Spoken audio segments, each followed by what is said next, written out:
नमस्कार, आप news nation देख रहे हैं। मैं हूं आपके साथ वंदना। बीजेपी प्रदेश कार्यालय में आज सहयोग कार्यक्रम में खान व भूतत्व मंत्री जनक राम शिरकत किए। वहीं मीडिया कर्मी से बातचीत करते हुए उन्होंने कहा है कि विभाग की ओर से जो है वो कार्रवाई की जा रही है, जो भी काम बचे हुए हैं उसे भी पूरा किया जा रहा है। अगर बालू खनन को लेकर के किसी तरीके की शिकायत दर्ज की जाती है तो उस पर जो विभाग जो है वो कार्रवाई करता है। वहीं उन्होंने जातीय जनगणना को लेकर के भी कहा है कि बिहार में जातीय जनगणना कराना भी ज़रूरी नहीं है। अगर केंद्र सरकार अनुमति देती है तो फिर सोचा जाएगा। आगे क्या कुछ कह रहे हैं खान व भूतत्व मंत्री जनक राम, सुन लीजिए। शोषित, पीड़ित, दलित, वंचित समाज के जब प्रखंड में, थाने में उसकी बात नहीं सुनी जाती है तो भारतीय जनता पार्टी का कार्यालय दफ्तर खुला रहता है और कहीं लिखित आवेदन देने की जरूरत नहीं होता है। अपनी बात को पार्टी के दफ्तर में आकर के कार्यक्रम सहयोग के माध्यम से अपनी बात को कह करके और त्वरित सीओ, बीडीओ, थाने प्रभारी, एसपी, डीएम जहां भी उनकी ज़रूरत होती है तुरंत कार्रवाई होती है। उनकी बात को बताया जाता है और निदान भी होता है, जिस उद्देश्य से हम सब लोग यहाँ बैठे हुए हैं। आज भी मोतिहारी से, रक्सौल से, भागलपुर से, औरंगाबाद से, जहानाबाद से कई ऐसे व्यक्ति आए जिनकी बातों को वहाँ के थाना प्रभारी, अंचलाधिकारी की समस्या निराकरण नहीं हो रहा था। त्वरित हम सबके संज्ञान में आया, निराकरण कराया गया। एक खुशी की बात है, जिस मकसद से बिहार प्रदेश की जनता ने एनडीए और भारतीय जनता पार्टी और बिहार के यशस्वी मुख्यमंत्री नीतीश कुमार जी के नेतृत्व में जनादेश दिया, उस जनादेश को सम्मान करते हुए हम भारतीय जनता पार्टी के कोटे के मंत्रिपरिषद सदस्य को यहाँ क्रमबद्ध बैठ करके जनता की समस्या को सुनने का एक अवसर मिलता है, जो अवसर हम सब जनता की सेवा करने के लिए एक मंत्री जी आज से उत्तर प्रदेश में जितने भी मदरसे हैं वहाँ पर जनगण मन गाया जाएगा। क्या बिहार में भी गाया जाना चाहिए? ये शायद आप लोगों के लिए नई विषय हो सकती है। मैं छात्र जीवन से मैं देखते रहा, वो सरकारी विद्यालय हो या मदरसे हो, इस तरह की बात हमारे संज्ञान में तो आई नहीं है। लेकिन आप लोगों के अगर बातें आई है उत्तर प्रदेश में, बिहार में हो और बिहार के बारे में आप लोग पूछते नहीं हैं। बिहार इतने अच्छे काम सरकारें कर रही है, बिहार के यशस्वी मुख्यमंत्री नीतीश कुमार जी के, देश के यशस्वी प्रधानमंत्री नरेंद्र मोदी जी के नेतृत्व में, और सम्मानित बिहार प्रदेश नहीं भारत सरकार के पूर्व मंत्री आदरणीय सैयद शाहनवाज साहब यहाँ बैठे हुए।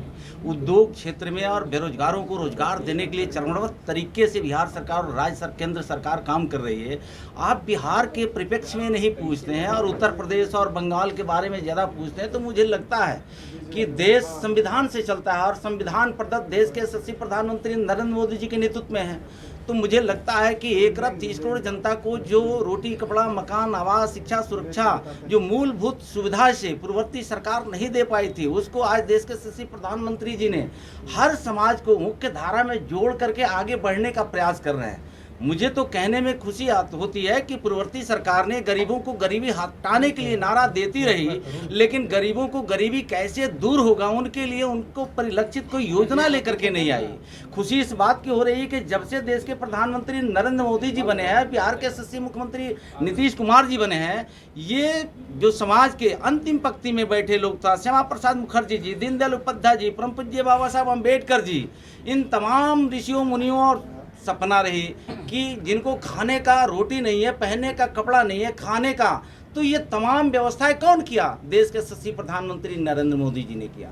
स्वास्थ्य के क्षेत्र में, शिक्षा के क्षेत्र में, बेरोजगारी के क्षेत्र में अगर कोई आगे बढ़ कर के काम किया तो एनडीए की सरकार कर रही है। तो मुझे लगता है कि छोटी छोटी बातों को बहुत बड़ा उसको विस्तार नहीं करना चाहिए। देश बहुत आगे बढ़ रहा है, प्रदेश आगे बढ़ रहा है। नहीं, मेरा सवाल मंत्री जी आप घुमा रहे हैं, आपसे सीधा सवाल है कि क्या बिहार में और देश के अन्य राज्यों में मदरसों में हमने जवाब दिया, उत्तर प्रदेश जैसी पहल होनी चाहिए या नहीं? उत्तर प्रदेश जैसी पहल होनी चाहिए या नहीं? मैंने पहले भी कहा, पहल क्या उत्तर प्रदेश जैसे आप लोगों ने उत्तर प्रदेश में बुलडोजर चला, आप लोगों ने मांग की पूरे देश में चले, लाउड स्पीकर हटा, पूरे देश में आप लोगों ने मांग की, क्या अब जब मदरसों में जनगण मन गाया जा रहा तो मांग करेंगे? मैंने पहले भी कहा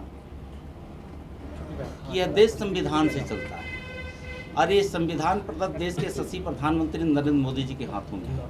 और 1 अरब 30 करोड़ जनता ने जब आशीर्वाद अपना दे करके देश के इतने ताकतवर प्रधानमंत्री को बैठाई है, तो प्रधानमंत्री जो कुछ करते हैं ये जनता देश और प्रदेश के सिर धैर्य रखती है। तो मुझे लगता है कि आप उत्तर प्रदेश से देश से बाहर नहीं है, उत्तर प्रदेश देश के अंदर आता है। और देश का संविधान जो बाबा साहब अम्बेडकर जी ने व्यवस्था की 1 अरब 30 करोड़ जनता के ऊपर लागू होता है, और देश के प्रधानमंत्री बखूबी उसको लागू करके जनता के मान सम्मान, रोटी कपड़ा मकान देने का काम करते हैं। तो जो आपकी सवाल है, मैं उसी समाज से, उसी वर्ग से, उसी व्यक्ति, उसी परिवेश से निकल करके मैं आया हूँ। इस तरह मुझे कहीं देखने को नहीं मिला, वो हिंदू हो, मुस्लिम हो, सिख हो, ईसाई हो, पारसी हो, जैन हो, बुद्धिस्ट हो, ये सभी समाज के लोगों को जो संविधान प्रदत्त अधिकार मिला है, उस अधिकार के तहत देश के प्रधानमंत्री और राज्य के अग्रणी मुख्यमंत्री नीतीश कुमार जी के नेतृत्व में खुशहाल की तरफ प्रदेश भी जा रहा है, देश भी जा रहा है। मुझे लगता है कि उस पर मुझे ज़्यादा टीका टिप्पणी करने की अति आवश्यकता एक चीज आरबीआई ने एक लेटर जारी किया है, उसमें स्पष्ट किया गया है कि 8 सालों के सबसे उच्चतम स्तर पर महंगाई दर पहुंच गई है, 7.79% पहुंच गया। क्या कहेंगे?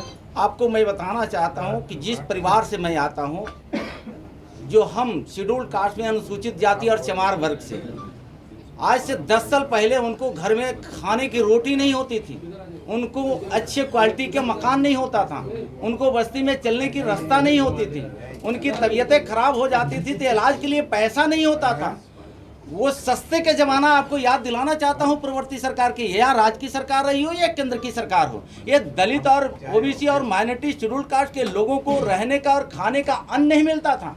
लेकिन आज धन्य है देश के प्रधानमंत्री जो आपके माध्यम से या प्रदेश में विपक्ष के लोगों ने जो गरीबों को गरीबी की हटाने की बात नहीं करते हैं और महंगाई के ऊपर जाते हैं। आज यही बिहार प्रदेश है, एक भी गरीब दबे कुचले वंचित समाज, मैं उसको सम्मान करता हूँ, लेकिन आज गरीब, मैं जब राजनीतिक शुरू किया था तो उस समय बिस्किट भी नहीं मिलता था दलितों के घरों में खाने के लिए। ये आज हालात बदलाव आया है। मुझे लगता है कि महंगाई एक समस्या जरूर है, लेकिन यही देश के नरेंद्र मोदी जी के नेतृत्व में, यही बिहार के यशस्वी मुख्यमंत्री नीतीश कुमार जी के नेतृत्व में महंगाई से निपटते हुए और अंतिम पंक्ति में जो लोग बैठे हैं उनको कपड़ा, रोटी और खाने का और स्वास्थ्य की चिंता सरकार कर रही है। और मुझे लगता है कि आपकी जो बात है उसको भी शिरोधार्य है और मेरी सरकार उसको भी मानते हुए जो आगे की बातें आएगी, आगे जो समस्या आएगी उसको भी हमारी सरकार निराकरण करेगी। तो आपने सुन लिया कि क्या कुछ कहें। आपको बता दें कि वहीं अगर देखा जाए बिहार के एनडीए में तो इन दिनों कुछ सही नहीं चल रहा है। वहीं बीजेपी के द्वारा पोस्टर लगाया गया है जिसमें बिहार के मुखिया नीतीश कुमार को ही गायब कर दिया गया है। इस पर जनक राम जो है सवाल का जवाब देना उचित नहीं समझे। उन्होंने मीडिया कर्मी के सवालों से कट करते हुए नजर आए और मुख्यमंत्री पर उन्होंने कुछ भी नहीं कहा। इस करो बस इतना ही। बने रहिए न्यूज़ नेशन के साथ। धन्यवाद।